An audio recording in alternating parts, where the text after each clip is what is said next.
L'œuvre d'Antoine de Saint-Exupéry dégage une grande force morale, ce qui lui a permis d'être universel. Et nous avons pensé que cette force, on pouvait l'utiliser de façon utile en créant une fondation. Cette fondation puise son énergie au sein de cette force et lui permet d'envisager, d'agir en aidant toutes les associations qui s'occupent des jeunes, moralement et matériellement.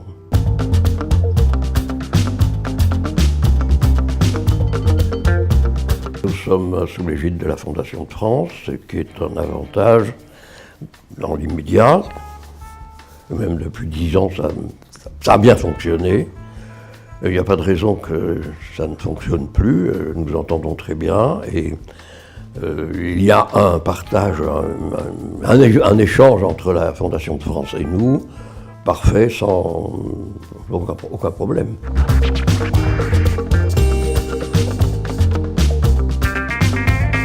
Le plus lointain souvenir que j'ai, c'est celui de son mariage avec Consuelo. J'avais 6 ans, mais c'est un souvenir très, très marquant. Je me souviens très très bien de la cérémonie et de la longueur de la cérémonie et de l'ennui que j'ai. Plus tard, vers 12, 13, 14 ans, c'était encore mieux parce que je pouvais assister aux conversations qu'il avait avec la famille. Donc là, j'ai compris autre chose. J'ai vu l'homme, le pilote, l'écrivain, mais surtout l'écrivain. Quand il parlait beaucoup de littérature et puis de ses livres ou de ses manuscrits, et quand il les lisait à la famille, il y avait un silence religieux, j'allais dire, et j'étais un peu fasciné par ce qu'il écrivait aussi.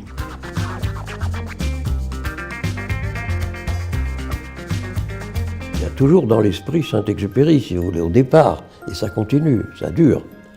Un exemple de dévouement et dans l'esprit de Saint-Ex, les ailes du Petit Prince qui actuellement font 3 réunions par an, on regroupe des familles avec les enfants handicapés, et ils les font voler.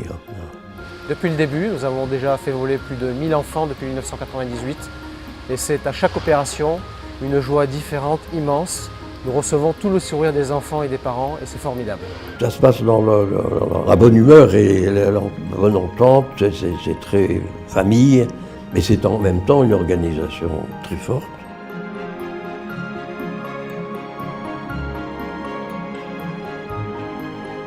Nous soutenons l'association CIPAR, et qui, elle, s'occupe et dirigée vers la scolarité, si vous voulez. Et au Cambodge, après les années épouvantables, ils ont besoin d'une aide, surtout scolaire, et nous les aidons en leur offrant des bibliobus. Là, il y a une équipe remarquable aussi. Alors, ils ont formé sur place des gens qui sont très exupériens aussi, les Cambodgiens, et qui actuellement, et ça marche admirablement bien.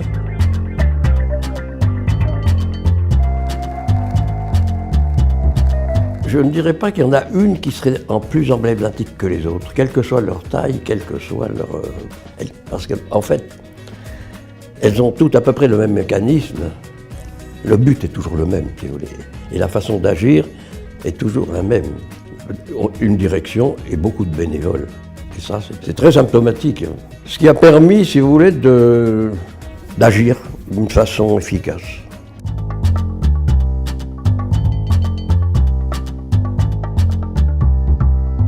Au fur et à mesure que le temps passe, les choses changent, s'adaptent, et peut-être que nous serons une fondation un peu plus puissante. C'est pas tout à fait notre but dans l'immédiat, mais ça peut arriver. L'essentiel, c'est surtout de maintenir ce qui existe au maximum et de pouvoir être efficace au maximum auprès des associations. L'avenir, on verra. Dans l'immédiate, un pas après l'autre.